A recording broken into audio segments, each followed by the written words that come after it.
Good morning, class. My name is Melanie Hopkins.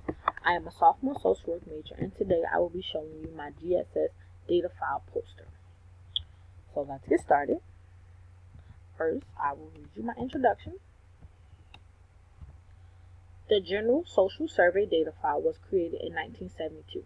The people who performed this survey worked for the National Opinion Research Center. It was invented to track and monitor the social changes in American society. This data file has 750 cases from each year from 1996 to 2006. This survey has been given annually and biannually since 1972. In this poster, the three variables that will be analyzed are marital status, party identification, and race. Marital status has an impact on the way a person politically identifies themselves. In this assignment, race is controlled. Now for my abstract.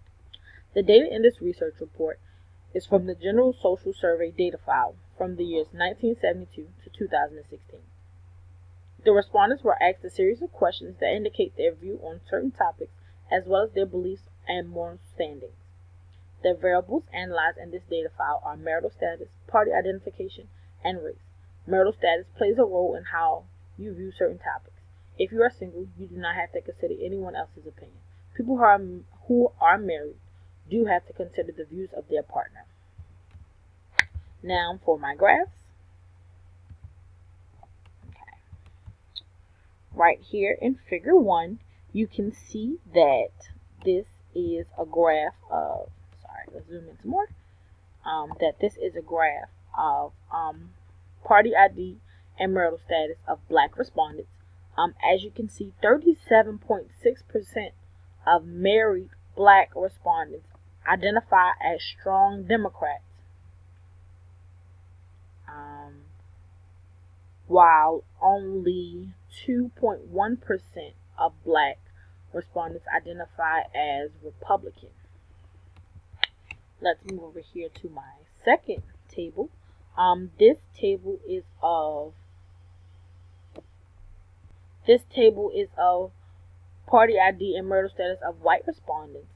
As you can see here, 20.2% of white respondents identify as not strong Democrats, in comparison to 19.9% that identify as not strong Republicans.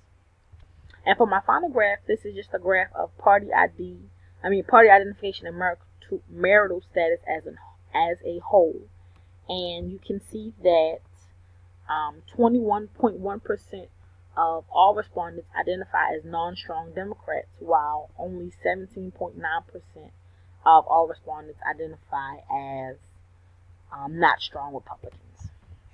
Here you have my references. Let's do that again. These are my references here. And let's move on to my methods.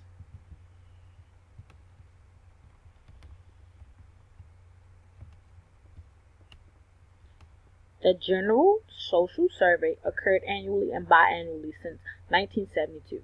There are many variables examined in this data file. Some of these variables include year, race, degree, religion, civs, zodiac, news, health, and ab rape. The information was closely analyzed specifically for the years 1996 and 2006. The size of these samples were 4,559 and 9,535. Now for my results. Based on figure 1, more divorced black respondents identify as strong Democrats at 38.6%. Married black respondents are following close and total at 37.6%. Based on figure 2, 23.8% of widowed white respondents are Democrats, but not strong ones. Married white respondents are also following close at 20.2%. Based on figure 3, 17.9% of American respondents identify as not strong Republicans. Divorced respondents follow at 14.4% for not strong Republicans. And finally, for my conclusion, married black respondents are more likely to identify as Democrat than white married respondents. That is not a shock at all. Many black Americans tend to lean towards the liberal side of politics than the conservative side. One thing that shocks me is that black widows have a higher percentage of being strong Democrats than married ones. Although this information is shocking, it also makes sense. Most widows are older in age. This means that they have stronger ties to the values of the Democrats. A higher percentage of married respondents identify with Republicans than they did with Democrats. Both my hypotheses were proven correct. This information will be helpful to researchers that are studying trends of party identification based on marital status by controlling race. And that's all I have for you today. And this is my GSS project. Thank you.